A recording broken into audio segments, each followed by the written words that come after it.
Fascist Sheikh Hasina বিরোধী জুলাই গণঅভ্যুত্থানের প্রথম শহীদ আবু সাইদ হত্যা মামলার রাষ্ট্র ও আসামি পক্ষের যুক্তিতর্ক শেষ হয়েছে।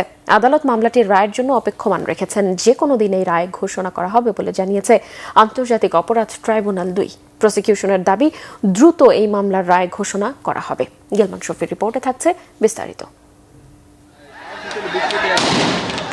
২০২৪ সালের ১৬ জুলাই রংপুরে বৈষম্য বিরোধী ছাত্র আন্দোলনে রোকেয়া বিশ্ববিদ্যালয়ের শিক্ষার্থী আবু সাইদ গুলিবিদ্ধ হয়ে নিহত হন। সে সময় আবু সাইদকে হত্যার ভিডিও দেশ জুড়ে তোলপাড় সৃষ্টি করে। এই হত্যাকাণ্ড পুরো আন্দোলনের মোড় ঘুরিয়ে দেয়। মানবতা বিরোধী অপরাধের এই মামলায় ২০২৫ সালের ২৪ জুন ৩০ জনকে আসামি করে তদন্ত প্রতিবেদন দাখিল করে ট্রাইব্যুনালের তদন্ত সংস্থা। পরে ৬ আগস্ট আনুষ্ঠানিক অভিযোগ গঠন করে ট্রাইব্যুনাল। এ মামলায় বেগম রোকেয়া বিশ্ববিদ্যালয়ের সাবেক উপাচার্য মোহাম্মদ হাসিবুর রশিদ সহ ৩০ জনকে আসামি করা হয়েছে। তাদের মধ্যে সাবেক উপাচার্য সহ ২৪ আসামি পলাতক। দীর্ঘ ৭ মাস বিচারিক কার্যক্রম শেষে মামলাটি এখন রায়ের পর্যায়ে। আসামিদের সর্বোচ্চ শাস্তি চায় প্রসিকিউশন।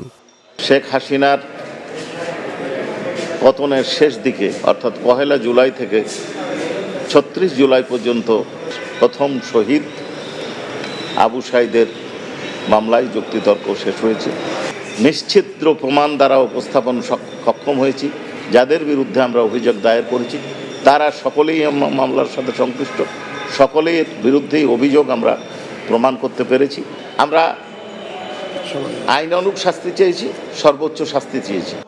এদিকে যুক্তিতর্ক শেষে আসামি পক্ষের আইনজীবীদের প্রত্যাশা তাদের মক্কেলরা নির্দোষ এবং খালাস পাবেন। আমাদের প্রত্যাশা হলো এই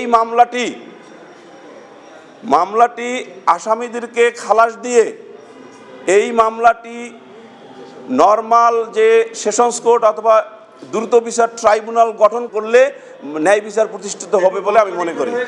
২৪-এর গণ অভ্যুত্থানের পর আন্তর্জাতিক অপরাধ ট্রাইব্যুনালে এ পর্যন্ত ২টি মামলার রায় হয়েছে এবং অপেক্ষমান রয়েছে আরও ২টি মামলা। গেলমান শফি, বাংলা ভিশন, ঢাকা।